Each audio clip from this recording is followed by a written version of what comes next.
Until fairly recently, it was thought that a baby's sex was determined by the mother's cells, or at least it was believed that the sex was determined by the male and female cells together. But we are given a different kind of information in the Quran, where it is stated that masculinity or femininity is created out of the sperm poured forth into the womb. That he created pairs, male and female, out of a drop of sperm, as it is poured forth. The improving disciplines of genetics and molecular biology have scientifically validated the accuracy of this information given by the Quran. And what we see. It is now understood that sex is determined by sperm cells coming from the male, and that the female has no role in this process. Chromosomes are the main elements in determining sex. 2 of the 46 chromosomes that determine the structure of a human being are identified as the sex chromosomes.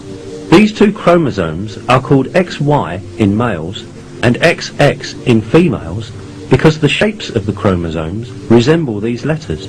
The Y chromosome carries the genes that code for masculinity, while the X chromosome carries the genes that code for femininity. Formation of a new human being begins with the cross combination of one of these chromosomes, which exist in males and females in pairs. In females, both components of the sex cell, which divides into 2 during ovulation, carry X chromosomes. The sex cell of a male, on the other hand, produces 2 different kinds of sperm, one that contains X chromosomes and the other Y chromosomes. If an X chromosome from the female unites with a sperm that contains an X chromosome, then the baby is female.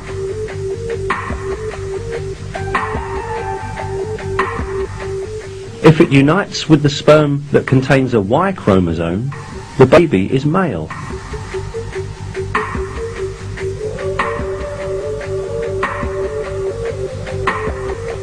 In other words, a baby's sex is determined by which chromosome from the male unites with the female's ovum.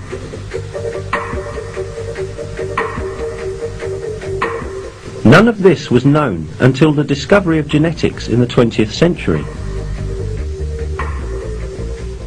Indeed, in many cultures, it was believed that a baby's sex was determined by the female's body.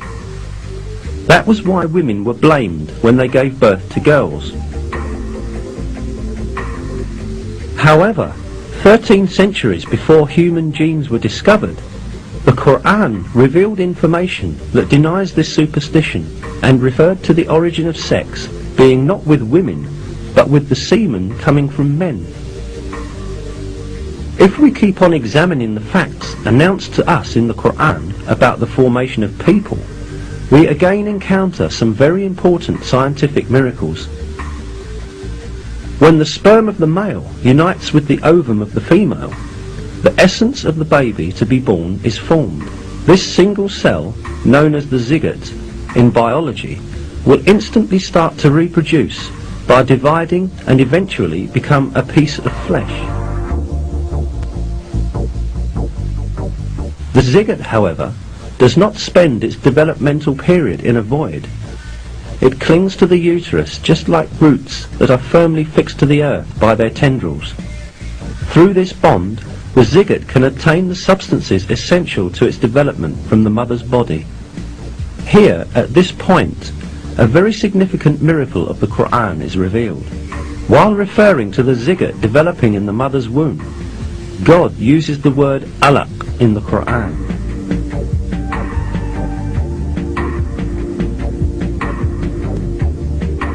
Recite, in the name of your Lord, who created man from alaq.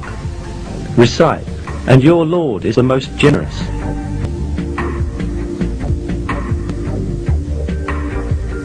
The meaning of the word alaq in Arabic is a thing that clings to some place. The word is literally used to describe leeches that cling to a body to suck blood. Certainly, it is not a coincidence that such an appropriate word is used for the zygote developing in the mother's womb. This proves once again that the Quran is a revelation from God, the Lord of all the worlds.